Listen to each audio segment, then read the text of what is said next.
Selanjutnya, kami persilahkan anggota Komisi 4 DPR RI untuk menyampaikan pertanyaan dan tanggapannya.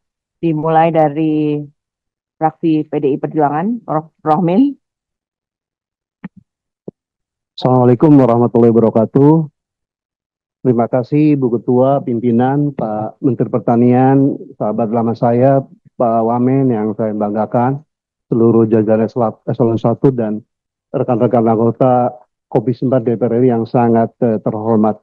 Pertama, saya juga mengucapkan selamat pada Pak Amran. Kalau saya baca eh, kurikulum PT Bapak dan style kehidupan, Bapak sungguhnya berpeluang menjadi the best Minister of Agriculture dari mulai Pak Toi Badi Wijaya sampai sekarang, Pak.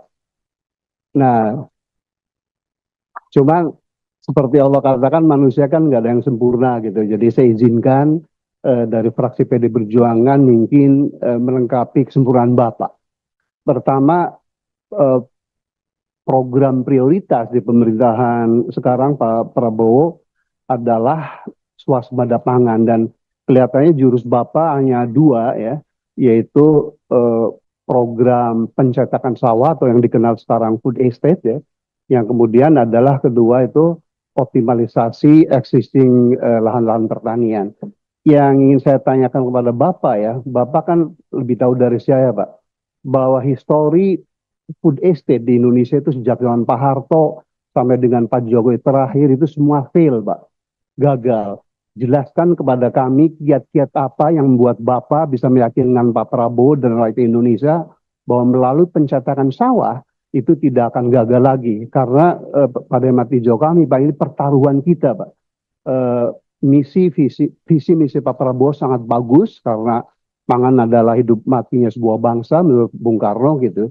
Jadi once ini gagal, sektor kita akan susah Pak untuk bounce back, untuk meyakinkan lagi Menteri Keuangan, Presiden berikutnya, dan petani kita apa namanya saja. Jadi tolong jelaskan ya supaya tidak gagal karena saya kebetulan ketua AMDAL di 1 juta hektar Kalimantan Tengah Pak, contohnya.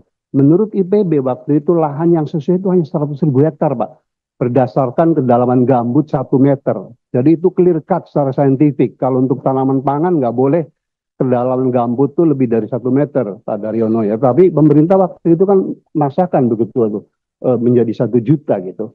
Nah saya selaku sahabat Bapak nggak boleh lagi tuh Pak memasakkan sulit lokasi taman pangan itu tidak sesuai dengan suitability land-nya gitu ya. Itu satu faktor. Kedua, kelihatannya on farm-nya pun kedodoran Pak gitu ya. Seperti kemarin di Kalimantan Tengah, di Sumatera Utara, boleh bilang nggak ada komoditas yang berhasil karena on farm teknologinya tuh parah Pak. Kemudian sistem rantai suplainya pun belum terbangun, subsistem hulu, subsistem hilirnya Pak. Nah jadi itu harus dilengkapi. Nah yang kedua ini yang paling problematik Pak, saya kira key performance indicator Kementerian Pertanian adalah kesejahteraan petani Pak. Dan seperti Bapak rasakan bersama, Bapak punya semangat untuk memberantas itu, kantong-kantong kemiskinan sampai sekarang tuh masih terletak di petani, nelayan, dan buruh, Pak. Dan kalau saya lihat itu problem struktural, Pak. Karena menurut data dari BPS, bahwa jumlah petani gurem, terutama sawah, itu masih sekitar 60%, Pak. Jadi lahan usaha padi sawah, terutama di Jawa, yang di bawah 0,5 itu ada sekitar 60%, Pak. Di Indramayu, Cirebon, Subang gitu ya. Padahal menurut penelitian FAO dan IPB bahwa economic of scale dari padi sawah, Pak Menteri, itu adalah 1,5 hektar, Pak. Jadi kalau 1,5 hektar, baru hasilnya sekitar 7 juta per bulan, Pak. Itu yang dimaksud dengan Bank Dunia yang namanya prosperous family itu. Kalau menurut BPS hanya 2,9, Ibu Ketua itu. Kalau menurut Bank Dunia 7 juta.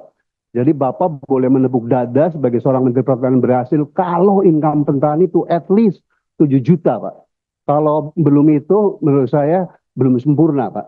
Nah, jadi bagaimana Bapak menjawab problem struktural ya yang sejak zaman Orde Baru sampai sekarang malah terjadi polusi, Pak. Karena waktu saya masih kecil, SD sampai SMP di Cirebon tuh usaha pertanian masih 1 hektar rata-rata Pak per keluarga. Sekarang udah 0,3 yang sejak zaman Orde Baru sampai sekarang malah terjadi polusi Pak. Karena waktu saya masih kecil SD sampai SMP di Cirebon tuh usaha pertanian masih 1 hektar rata-rata Pak per keluarga. Sekarang udah 0,3, 0,4 Pak. Jadi siapapun menterinya, Pak Amran ya, kalau lahan usaha padi sawah itu hanya 0,4 hektar, ya income-nya hanya 1,5 juta Pak. Jadi how to overcome sebagai minister ya mengenai skala ekonomi yang tidak terpenuhi oleh padi sawah Pak. Yang kedua adalah bahwa problema penyusutan lahan. Bapak lebih tahu dari saya, setiap tahun sawah produktif itu terkonversi rata-rata antara 100.000 sampai 150.000 hektar. Padahal kita punya undang-undang yang namanya lahan pertanian abadi. Nah, Bapak nggak bisa mengenforce. Saya tahun 97 ditunjuk Pak Ginanjar Pak sebagai Ketua Tim Nasional Penyusunan Pembangunan Pertanian Berindustri. Dalam studi itu, Pak Menteri, 70% keberhasilan sektor pertanian itu tidak di tangan Menteri Pertanian, Pak. Tetapi Menteri Perdagangan, Keuangan, ya Menteri PU gitu. Jadi Bapak kalau mau berhasil mengerem konversi lahan pertanian untuk yang lainnya, itu harus bekerja sama dengan yang lain. Dan Pak Prabowo saya aku yakin bisa, Pak. Karena beliau waktu pidato pelantikan itu benar-benar punya semangat tinggi ya, swasembada pangan is emas, Pak. Dan ini pertaruhan kalau 4 tahun lagi Pak Prabowo gagal mengikuti janji Pak Jokowi itu. Pernah swasembada pangan, nggak impor malah jor-joran.